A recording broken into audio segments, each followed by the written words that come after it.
നിങ്ങൾ ഇന്ന് തന്നെ നിങ്ങൾക്ക് വേണ്ടി നിങ്ങളോട് തന്നെ സംസാരിക്കുക. സദൃശ്യവാക്യങ്ങൾ 10-ാം അധ്യായം 11-ാം വാക്യത്തിൽ പറയുന്നത്, നീതിമാന്റെ വായ് ജീവന്റെ ഉറവാകുന്നു, എന്നാൽ ദുഷ്ടന്മാരുടെ വായെ സാഹസം മൂടുന്നു. ദൈവവചനത്തിൽ പറയുന്ന അന്ത്യകാലം സമീപിച്ചിരിക്കയാൽ ഏത് കാലത്തെക്കാളും ഉപരി ഈ ദിവസങ്ങളിൽ ദൈവാനുഗ്രഹത്തിന്റെ നിറവിൽ ജീവിക്കേണ്ടുന്നത് വർദ്ധിച്ചു വരുന്ന ഒരു ആവശ്യമാണ്. ഈ ലോകം അതിൻ്റെ അവസാന നാളുകളിലായിരിക്കുന്നതിനാൽ ദൈവമക്കൾ തങ്ങളുടെ ദൈവീക അനുഗ്രഹവും അതിൽ അടങ്ങിയിരിക്കുന്ന നമ്മുടെ ദൈവികമായ അവകാശങ്ങളും കൈവശമാക്കേണ്ടതായുണ്ട്. ഇത് പൂർണ്ണമായും നമ്മെക്കുറിച്ചുള്ള ദൈവഹിതമായതുകൊണ്ട് ഈ വിഷയങ്ങളെ സംബന്ധിച്ച് ബോധ്യമുള്ളവരും ജാഗ്രതയുള്ളവരുമായിരിക്കുവാൻ ദൈവം നമ്മെക്കുറിച്ച് ആഗ്രഹിക്കുന്നു. നമ്മുടെ വ്യക്തി ജീവിതങ്ങൾ, ഭവനങ്ങൾ, ബിസിനസ്സുകൾ, സഭകൾ, ഇവയിലെല്ലാം പിണക്കത്തിൻ്റെയും കലഹത്തിൻ്റെയും വാക്കുകൾ നിറയ്ക്കുന്നതിൽ നിന്നും സാത്താനെയും ദുരാത്മാക്കളെയും തടയേണ്ടതായിട്ടുണ്ട്. ഇപ്പോഴാണ് ജീവൻ സംസാരിക്കുവാനും വെളിച്ചം പകരുവാനുമുള്ള സമയം.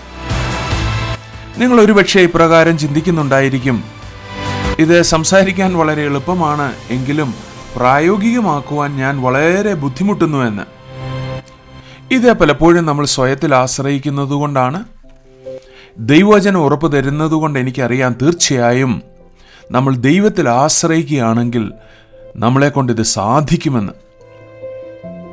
വചനം പറയുന്നത്, എന്നെ ശക്തനാക്കുന്നവൻ മുഖാന്തരം ഞാൻ സകലത്തിനും മതിയായവൻ ആകുന്നു. ഇവിടെ നിന്ന് ഈ ഏറ്റുപറച്ചിൽ നിന്ന് നിങ്ങൾക്ക് തുടങ്ങാം. നിങ്ങളുടെ ജീവിതത്തിൽ തന്നെ ഒന്ന് ശ്രദ്ധിച്ചു നോക്കൂ. പ്രത്യേകിച്ച് നിങ്ങളുടെ മാനസികാവസ്ഥയെക്കുറിച്ച്. നിങ്ങളുടെ ഉള്ളിൽ ക്ഷീണമോ നിരാശയോ തോന്നുമ്പോൾ ആ തോന്നലുകളെ ഒരു കാരണവശാലും അവഗണിക്കരുത്. ഉടൻ തന്നെ ദൈവവചനം എടുക്കുകയും വായിക്കുകയും ധ്യാനിക്കുകയും ഈ ഒരവസ്ഥ എപ്പോൾ എവിടെ തുടങ്ങിയെന്ന് ചിന്തിക്കുകയും ചെയ്യുക. മനസ്സിൽ നമ്മളൊരു വാതിൽ തുറന്നോ, വാക്കുകളിൽ നമ്മളൊരു വാതിൽ തുറന്നോ, അത് ഉടൻ തന്നെ മനസ്സിലാക്കുക, തിരുത്തുക. ഒരുപക്ഷെ നിങ്ങൾ ഇപ്രകാരം തിരിച്ചറിയുമായിരിക്കും, നിങ്ങളുടെ ഒരു സുഹൃത്തോ സഹപ്രവർത്തകനോ ഏറ്റവും വേണ്ടപ്പെട്ട ഒരു വ്യക്തിയോ ആയിരിക്കാം അസൂയയുടെയോ പ്രകോപനത്തിൻ്റെയോ ഒരു ചെറിയ തീപ്പൊരി തുടങ്ങിവെച്ചത്. അതൊരിക്കലും ദൈവത്തിൽ നിന്നല്ല, അവർ ദൈവത്തിൻ്റെ വക്താക്കളും അല്ല. അങ്ങനെയെങ്കിൽ ദൈവത്തിൻ്റെ കണ്ണിലൂടെ അതിനെ നോക്കിക്കാണുകയും മർക്കോസിന്റെ സുവിശേഷത്തിൽ എഴുതിയിരിക്കുന്ന പ്രകാരം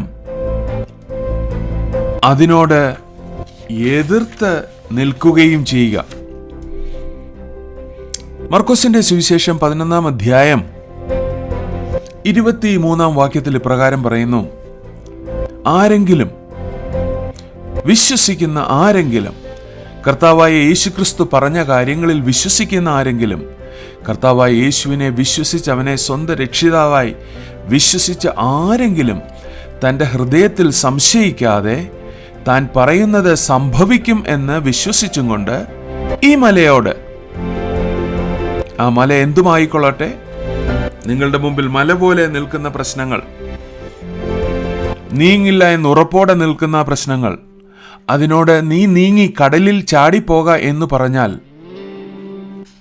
വിശ്വസിച്ച് നിങ്ങൾ പറഞ്ഞതുപോലെ സംഭവിക്കുമെന്ന് ഞാൻ സത്യമായിട്ട് പറയുന്നുവെന്ന് യേശു പറഞ്ഞു.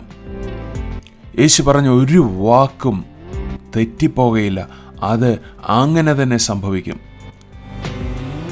നിങ്ങൾക്ക് ആ സാഹചര്യത്തെ നോക്കി പറയാം, ആ സാഹചര്യത്തിന് എൻ്റെ മേൽ സ്ഥാനമില്ല. പിണക്കം, പ്രകോപനം, കലഹം എൻ്റെ ജീവിതത്തിൽ വളരുവാൻ ഞാൻ അനുവദിക്കുകയില്ല എന്നും ക്രിസ്തുവിലുള്ള അധികാരത്തോടെ പ്രഖ്യാപിച്ച് അതിനോട് എതിർത്ത് നിൽക്കണം. ദൈവസ്നേഹത്തിനും ദൈവസന്തോഷത്തിനും എന്നെ തന്നെ വിധേയപ്പെടുത്തുന്നുവെന്ന് ഏറ്റു പറയണം. എൻ്റെ ജീവിതം എപ്പോഴും സ്നേഹത്തിൽ നിറഞ്ഞു കവിയുന്നു എന്ന് വിശ്വാസത്തോടെ നിങ്ങൾ കേൾക്കെ ഉറക്കെ ഏറ്റു പറയണം. പിന്നീട് സ്തുതിക്കുവാനും നിങ്ങൾക്കിഷ്ടമുള്ള ഒരു പാട്ട് കേട്ട് കൂടെ പാടി സ്തുതിക്കുവാനും തുടങ്ങണം. അധികം താമസിയാതെ തന്നെ നിങ്ങളുടെ ഉള്ളിൽ സന്തോഷവും സമാധാനവും നിറഞ്ഞു പൊങ്ങുന്നത് നിങ്ങൾക്ക് കാണാം. യേശുവിൻ്റെ വരവ് ഏറ്റവും സമീപിച്ചിരിക്കുന്നു. അവൻ വരുമ്പോൾ സ്നേഹത്തിൻ്റെയും പൂർണ്ണതയുടെയും ദൈവശക്തിയുടെയും നിറവിൽ നമ്മെ കാണുവാൻ ഇടയാകട്ടെ. എപ്പോഴും ജീവനും വെളിച്ചവും സംസാരിക്കുന്നവരായി യേശുവിനെ വരവേൽക്കുവാൻ നമുക്ക് ഒരുങ്ങിയിരിക്കാം. വിശ്വാസത്തിൻ്റെ ഒരു ചുവട് നമുക്കിന്ന് വെക്കാമോ? ഇന്ന് പരിശുദ്ധാത്മാവിനെ നിങ്ങളോട് സംസാരിക്കുവാൻ നിങ്ങൾ തന്നെ ഒരു അവസരം കൊടുക്കുമോ? ഞാൻ മേൽ പറഞ്ഞതായിട്ടുള്ള ആ വാക്യങ്ങൾ മർക്കോസിൻ്റെ സുവിശേഷം 11-ാം അധ്യായം 23 മുതൽ താഴോട്ട് പറഞ്ഞിരിക്കുന്നതായിട്ടുള്ള കാര്യങ്ങൾ ഒരു 7 തവണ മനസ്സിരുത്തി ഉറക്കെ വായിക്കാമോ? നിങ്ങളുടെ ചിന്തയ്ക്കും മറ്റുള്ളവരോടുമുള്ള സമീപനത്തിനും എങ്ങനെ രൂപാന്തരം വരുന്നുവെന്ന് നിങ്ങൾ തന്നെ ഇന്ന് തിരിച്ചറിയുക.